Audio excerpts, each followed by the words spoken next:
বর্তমান বাংলাদেশটা হলো গিয়ার আপের জুম লাইটের বাংলাদেশ। খুবই কম্প্যাক্ট সাইজ ও অনেক বেশি আলো হওয়ায় ভালোই জনপ্রিয়তা পেয়েছে। তবে আমি সেই 2014-15 সাল থেকে ব্যবহার করছি এই অ্যালন ফায়ারের জুম লাইটটা। জুম লাইটের একটাই সুবিধা, ফোকাস পয়েন্ট ছোট বড় করা যায়। যেমন এখন বড় দেখতে পাচ্ছেন, আমি আবার এটাকে যদি ছোট করি সেক্ষেত্রে অনেক দূর পর্যন্ত দেখা যাবে।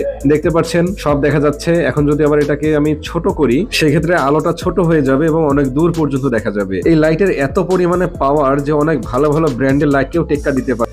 এতে 26650 মডেলের ব্যাটারি দিয়ে চলতো, তবে ব্যাটারিটা নষ্ট হয়ে গেছে এবং এটা স্বাভাবিক, একটা ব্যাটারি এতদিন টিকবে না। বর্তমানে অন্য ব্যাটারি দিয়ে চালাচ্ছি এবং খুব ভালো চলছে। লাইটটা আমি প্রায় প্রতিদিনই ব্যবহার করি, যেহেতু গ্রামের বাড়িতে থাকি। গ্রামের বাড়িতে প্রতিদিনই লাইটের প্রয়োজন হয়, খুব ভালো কাজ করে লাইটটা সম্পূর্ণটাই অ্যালুমিনিয়ামের বডি, তাই লাইটের ওজনও ভালো। এবং যখন কিনেছিলাম তখন দাম নিয়েছিল যথাসম্ভব 2500 টাকার মতো। তাই যারা লাইট কিনবেন, একটা ভালো ব্র্যান্ডের লাইট কিনেন, এই ধরনের লাইট কিনেন। দাম একটু বেশি হলেও অনেক বেশি দিন ব্যবহার করতে পারবেন, খুব ভালো সার্ভিস পাবেন। একটা জিনিস মনে রাখবেন যে কম দামে কখনোই আপনি খুব ভালো